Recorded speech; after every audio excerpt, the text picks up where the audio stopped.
आप सभी का अपने HDS ट्यूटोरियल पर स्वागत है। आज हम लोग JCRT 6 क्लास का साइंस का क्वेश्चन आंसर करने वाले हैं, तो वीडियो के साथ बने रहिए। और कहीं पर दिक्कत होगी तो मुझे कमेंट कर दीजिएगा, मैं आपकी प्रॉब्लम सॉल्व करने की पूरी कोशिश करूंगा। चैप्टर 9 हमारे चारों ओर के परिवर्तन। पहला नंबर देखिए, सही विकल्प का चयन करें।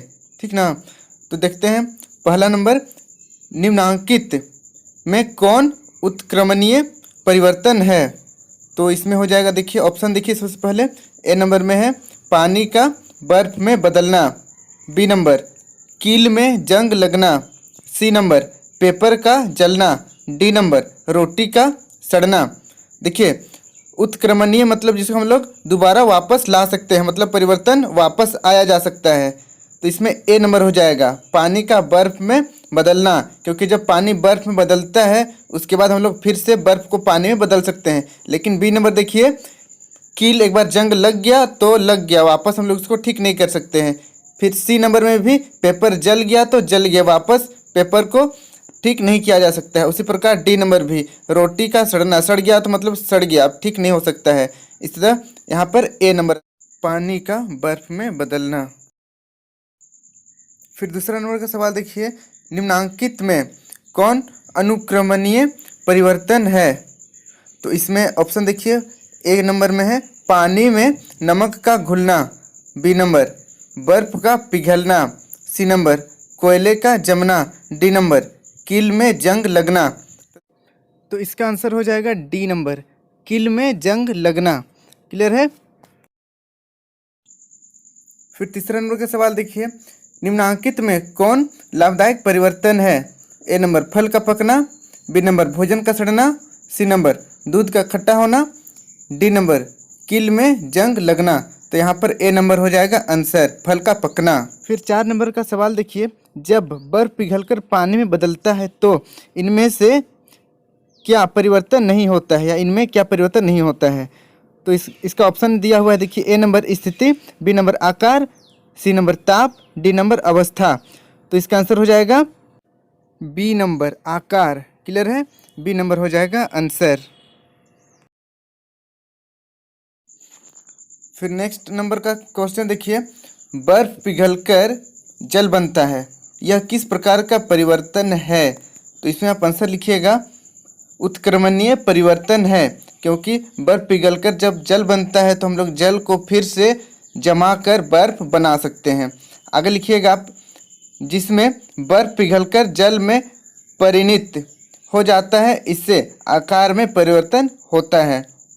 क्लियर है। अब हम लोग देखते हैं अगला नंबर, एक सीमेंट की बोरी को खुले में छोड़ दिया गया है और यह पानी में भीग गया, क्या इसे उत्क्रमित किया जा सकता है। तो आप आंसर लिखिएगा नहीं, क्योंकि सीमेंट की बोरी पानी के संपर्क में आने पर ठोस आकृति में परिणत हो जाता है, जिसे पुनः सीमेंट में परिणत नहीं किया जा सकता है, अतः इसे उत्क्रमित नहीं कर सकते हैं। क्लियर है कि एक बार पानी में सीमेंट आ गया मतलब वो पूरा कठोर हो जाता है, उसका आकृति परिणत हो जाता है, ठोस हो जाता है, फिर हम लोग उसको पुनः सीमेंट जैसा नहीं बना सकते हैं। अब नेक्स्ट क्वेश्चन देखते हैं। अब अगला नंबर का क्वेश्चन देखिए, चित्रकारी करने पर ड्राइंग शीट पर परिवर्तन हो जाता है, क्या आप इस परिवर्तन को उत्क्रमित कर सकते हैं। तो आप आंसर लिखिएगा, यदि चित्र रंगों से बनाया जाता है तो परिवर्तन उत्क्रमित नहीं किया जा सकता, लेकिन यदि चित्र पेंसिल से बनाया जाता है तो हम इसे रबर से मिटाकर इस परिवर्तन को उत्क्रमित कर सकते हैं। क्लियर है। अगर कलर से करेंगे तब तो कलर तो एक बार पेपर में आ गया तो समझिए आ गया, उसे नहीं मिटा सकते हैं। लेकिन अगर पेंसिल से ड्राइंग की है तब तो पेंसिल को मिटा सकते हैं, हम लोग सब जानते हैं।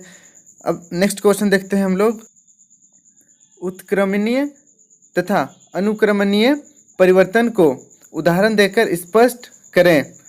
तो देखिए उत्क्रमणीय परिवर्तन किसे कहते हैं, इस प्रकार के परिवर्तन में किसी पदार्थ में होने वाले परिवर्तनों को वापस उसी अवस्था में लाया जा सकता है। उदाहरण के लिए, उदाहरण आप लिखिएगा, ए नंबर देखिए, दूध को गर्म करना। देखिए दूध को गर्म करेंगे फिर ठंडा हो जाएगा, फिर गर्म करेंगे ठंडा हो जाएगा, ठीक ना। मतलब परिवर्तन को हम लोग वापस ला सकते हैं। फिर देखिए कपड़ों को सुखाना, कपड़ा सूखेगा फिर गीला कर सकते हैं, फिर सुखा सकते हैं, फिर गीला कर सकते हैं। फिर बर्फ का पिघलना, ठीक ना, बर्फ को पिघाल सकते हैं, फिर बर्फ बना सकते हैं, फिर बर्फ पिघाल सकते हैं, फिर बर्फ बना सकते हैं।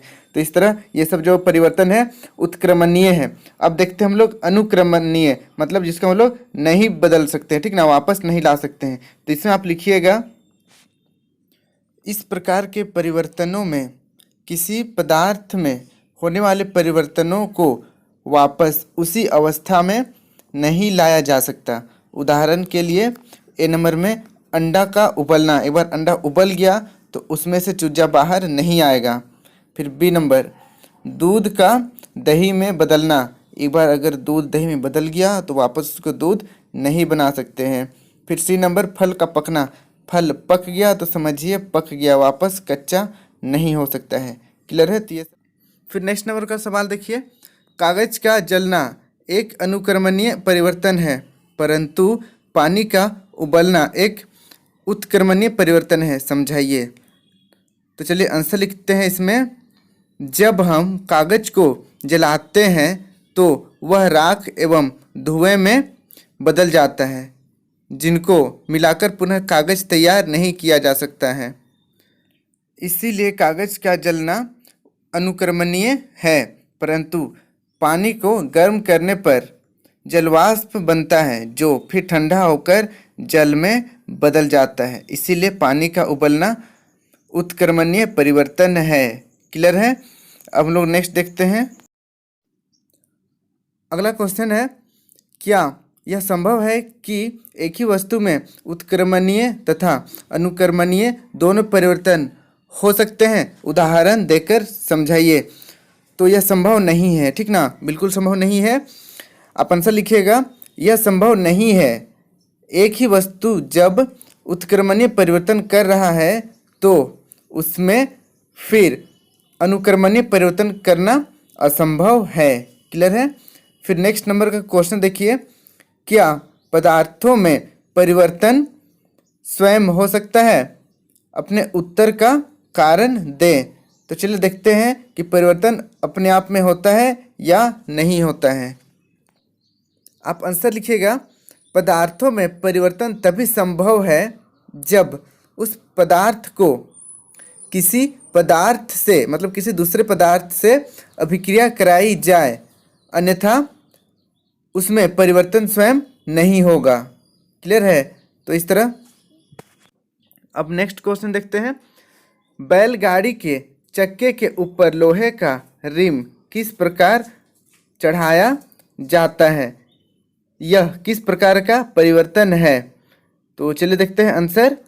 बैलगाड़ी के चक्कों को जब गर्म किया जाता है तो उसके आकार में वृद्धि हो जाती है, जिसके अंदर लकड़ी का चाक प्रवेश करा दिया जाता है। फिर उस गर्म चक्के को ठंडा करने पर पुनः उस आकृति में आ जाता है, इसीलिए उसमें उत्क्रमणीय परिवर्तन होता है। तो समझ गए होंगे आप लोग कि लोहा को गर्म करने पर वो फैल जाता है हल्का सा, फिर जो रिम रहता है उसमें लकड़ी का चक्का को डाल देते हैं, फिर ठंडा कर देते हैं तो रिम अपने शेप पर आ जाता है और लकड़ी में एकदम टाइट हो जाता है। क्लियर है? फिर नेक्स्ट क्वेश्चन देखिए, जब आप जलमग्न क्षेत्रों में घूमते हैं तो आपकी फुल पैंट के निचले भाग को मोड़कर उसकी लंबाई कम कर लेते हैं। क्या इस परिवर्तन को उत्क्रमित किया जा सकता है? तो चलिए देखते हैं। आप लोग तो कभी ना कभी किए होंगे, पैंट को मोड़कर ऊपर किए होंगे, ठीक ना, घुटने तक, ताकि पैंट भीग ना जाए या गंदा ना हो जाए। तो चलिए आंसर क्या लिखिएगा? आप उत्तर लिखिएगा, हाँ, इस परिवर्तन को उत्क्रमित किया जा सकता है। कॉमन सी बात है, पैंट ऊपर करेंगे फिर बाद में अनफोल्ड करने के तो नीचे आ ही जाएगा। फिर नेक्स्ट नंबर का क्वेश्चन देखते हैं हम लोग। कागज का फाड़ना एक अनुक्रमणीय परिवर्तन है, कागज पुनः चक्रण को आप क्या कहेंगे? तो देखिए, कागज का फाड़ना तो अनुक्रमणीय है, मतलब अगर फाड़ दिए तो फट गया, फिर से हम लोग उसको पुराने मतलब ठीक ठाक नहीं कर सकते हैं, परंतु कागज का पुनः चक्रण के बारे में आपका क्या कहना है। तो इसमें आप आंसर लिखिएगा, कागज का फटना एक अनुक्रमणीय परिवर्तन है, फिर इसके पुनः चक्रण को उत्क्रमित परिवर्तन कहते हैं। क्लियर है। तो इस तरह आज हम लोग JCERT 6 क्लास साइंस का चैप्टर 9 का क्वेश्चन आंसर कंप्लीट किए। अगर आपको मेरी मेहनत पसंद आई हो तो प्लीज़ लाइक कर दीजिए इस वीडियो को, और चैनल को अभी तक सब्सक्राइब नहीं किया तो सब्सक्राइब कर लीजिए और बेल आइकन को भी प्रेस कर दीजिए ताकि जब भी मैं नया वीडियो अपलोड करूँ आप तक नोटिफिकेशन चली जाए। Thank you for watching my video.